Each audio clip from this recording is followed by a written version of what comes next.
The first question you probably have about our project is, what is the problem we're trying to solve?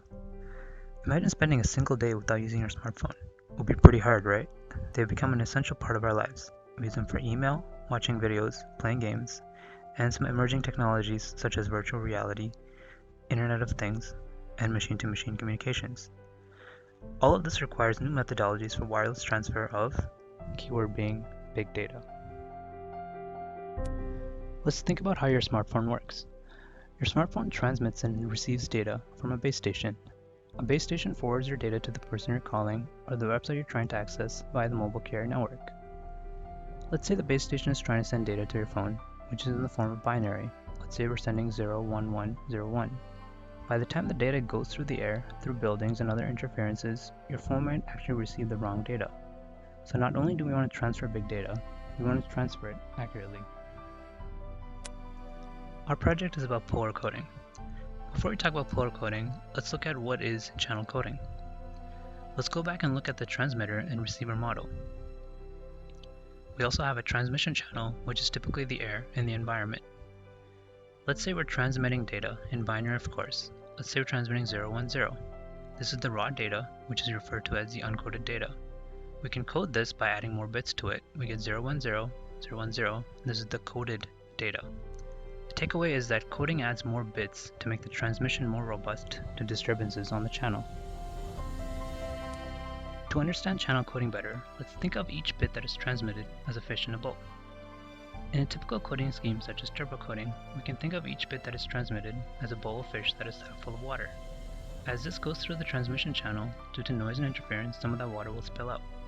Depending on how much water spills out, you might end up with a bowl that has less than half the amount of water, or with very little water. This signifies how your data is transmitted. So depending on the magnitude of the interference on the channel, the fish could be dead on arrival.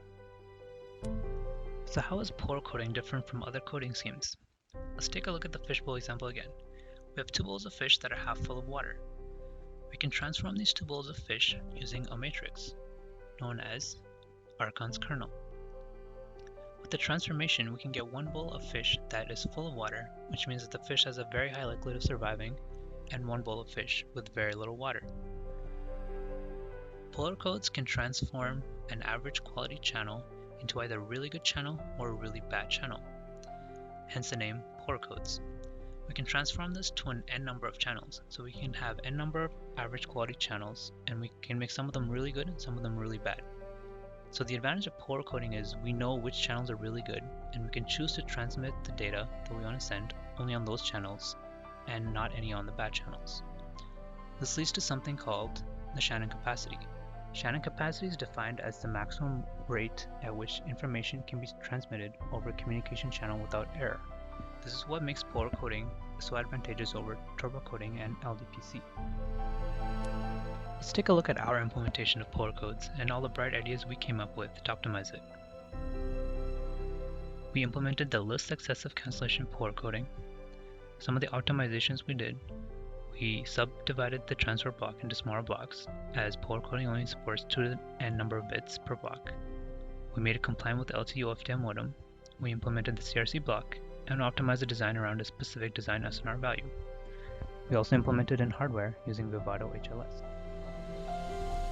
This is a MATLAB simulation plot that compares polar coding versus turbo coding. Y-axis is the bit error rate, x-axis is the signal to noise ratio. If we look at polar coding, we can see that it gets better at higher SNR values compared to turbo coding. This is our hardware setup. So we're transmitting an image on the transmitter using an OFDM LTE modem, and it's going to the receiver. Both the receiver and transmitter are Z boards with two analog devices, RF cards. We can see that the image is being received. This is a constellation diagram of each burst that's being received, and here we see that the image is recovered. This is the data taken on the actual hardware. On the y-axis is bit error rate, x-axis is the SNR. You can see the orange line, which is our implementation of polar coding, performs better than the turbo coding, which matches the software simulation plots from earlier.